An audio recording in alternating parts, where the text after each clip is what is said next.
Bismillahirrahmanirrahim. Assalamualaikum warahmatullahi wabarakatuh.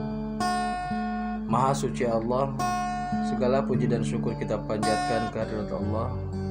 Semoga kita selalu dalam bimbingan rahmat dan ridho Allah Subhanahu wa ta'ala. Subhanallah walhamdulillah, astagfirullah wallah, Allahu akbar.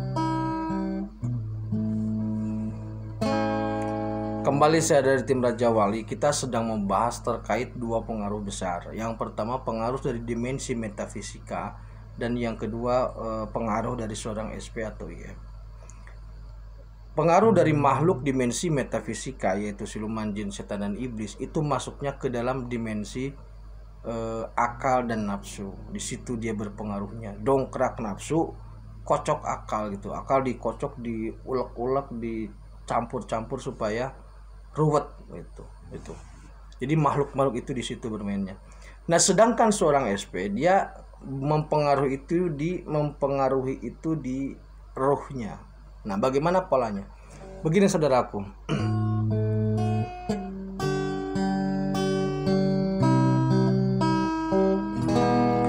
Manusia itu tersusun dari 5 unsur.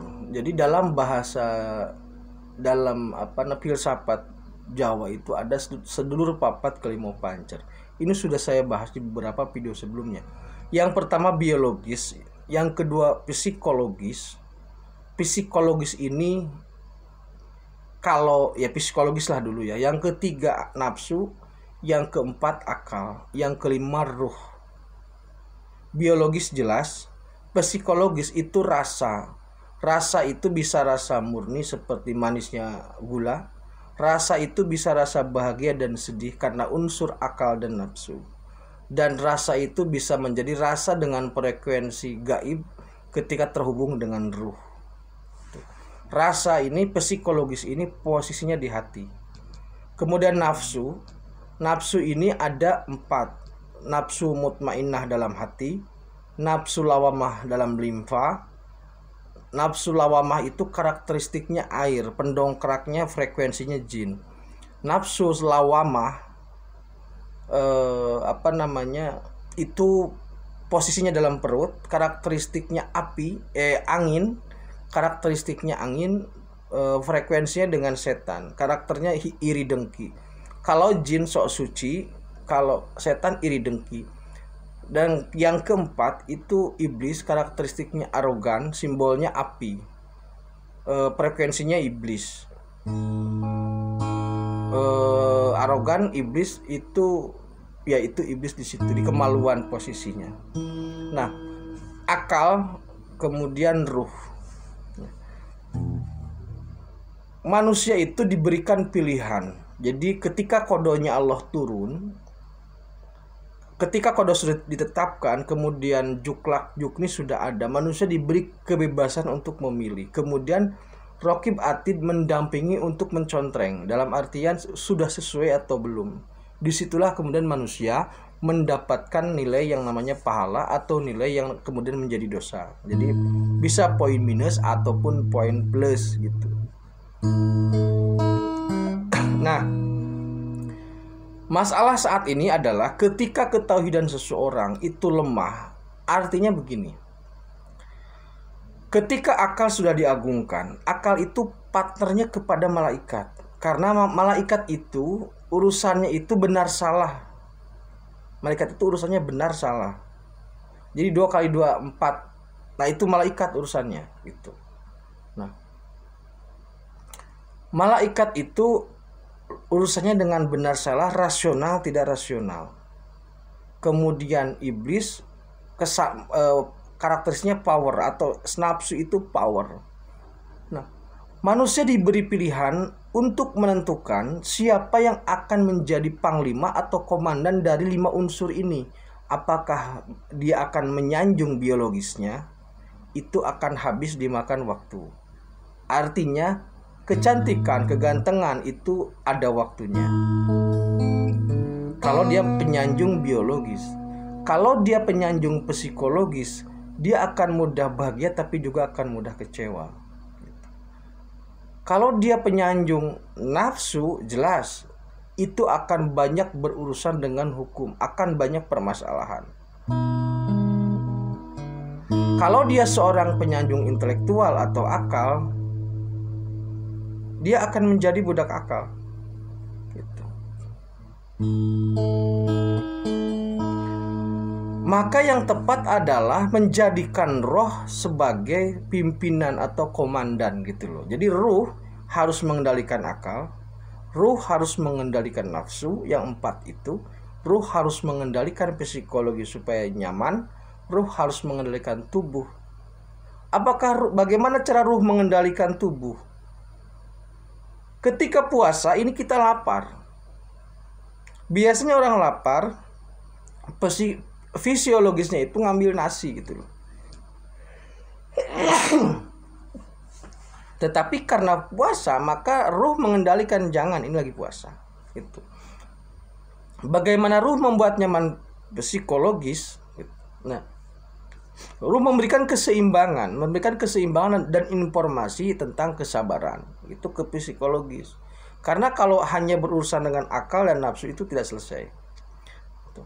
Jadi ruh harus mampu mengendalikan itu semua. 4 unsur, biologis, psikologis, nafsu, dan intelektual atau akal.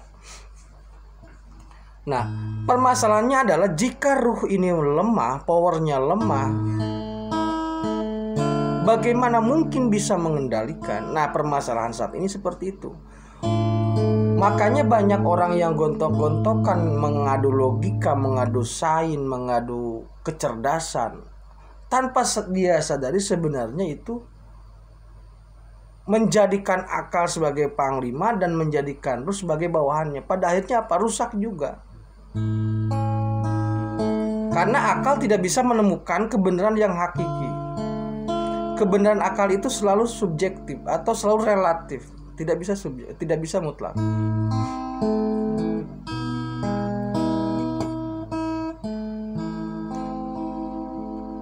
Nah, masalahnya adalah banyak saat ini kita ini di makhluk manusia, terutama manusia ini adalah orang-orang atau ya banyak sekali orang atau hampir banyak, atau gimana bahasanya, sebagian besar lah, sebagian besar itu power ruhnya itu lemah, sehingga ketika power ruh lemah itu tidak mampu mengendalikan 4 unsur tadi, biologis, psikologis, emosional atau nafsu dan intelektual. Kenapa ruhnya lemah? Karena ruhnya itu tidak diberi makan. Apa makanan ruh? Makanan ruh itu adalah zikir. Jadi makanan biologis nasi, makanan psikologis kepastian, makanan emosional pengendalian, kebutuhan intelektual adalah informasi, dan kebutuhan ruh itu zikir. Ketika seseorang terus berzikir, maka dia powernya terhubung kepada Sang Pencipta. Disitulah ruh itu akan kuat, kemudian mampu mengendalikan 4 unsur yang lain. Nah, karena saat ini banyak yang ruhnya dikendalikan oleh nafsu, ruhnya yang dikendalikan oleh akal, maka akses antara ruh dengan Tuhannya, dengan Sang Kholik itu terputus atau lemah, frekuensinya lemah, sehingga pas orangnya susah diatur.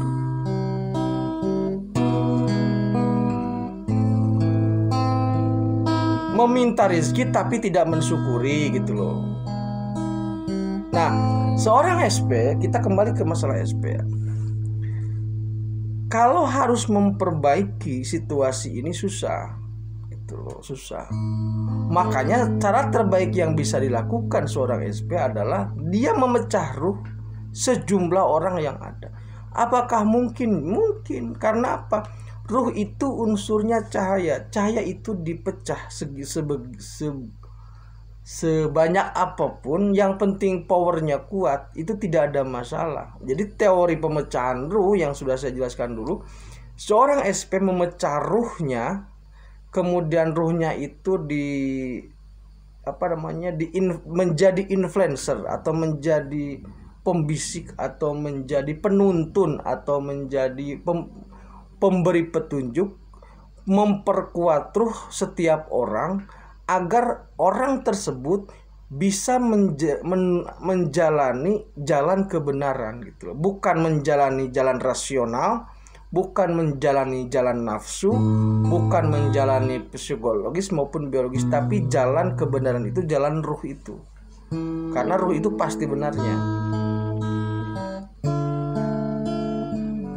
Nah, ketika seorang SPM sudah memecah itu, maka secara perlahan manusia itu berubah. Berubah ini dalam artian sesuai dengan kapasitasnya, sesuai dengan kadarnya, persentasenya tetap berbeda. Ini berubah, kemudian membangun kesadaran yang hakiki. Karena kesadaran yang hakiki itu tetap dalam dada. Maksud dalam dada, maksud pisudur itu sebenarnya kesadaran yang hakiki itu adalah kesadaran ruh. Jadi memori yang aman itu memori yang ada pada ruh, bukan memori yang ada pada kepala.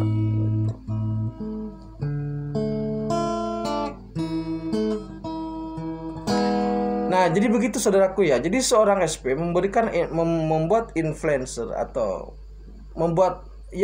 mempengaruhi manusia itu dengan cara memecah ruhnya. Kemudian ruh itu menjadi penunjuk jalan, menjadi pengingat, menjadi penguat ruhnya orang-orang itu agar ruhnya kembali kuat dan bisa mengendalikan nafsunya. Ruhnya kuat bisa mengendalikan ego intelektualnya. Ruhnya menguat supaya bisa mengendalikan jasad, bisa mengendalikan psikologisnya. Begitu. Nah, kalau nanti ruhnya semakin kuat, nanti semua manusia akan mengarah kepada kebenaran yang hakiki. Nafsunya ditekan, dikendalikan, intelektualnya juga dikendalikan, maka nanti hubungan atau relasi antar manusia akan menjadi sangat nyaman. Karena keseimbangan dari unsur yang 4 itu. Jadi kita ini harus bisa menjadikan ruh sebagai panglima dengan cara memperkuat ruh, yaitu dengan berzikir kepada Allah. Demikian saudaraku, terima kasih, tetap tingkatkan iman dan amal soleh. Akhirul kalam, assalamualaikum warahmatullahi wabarakatuh.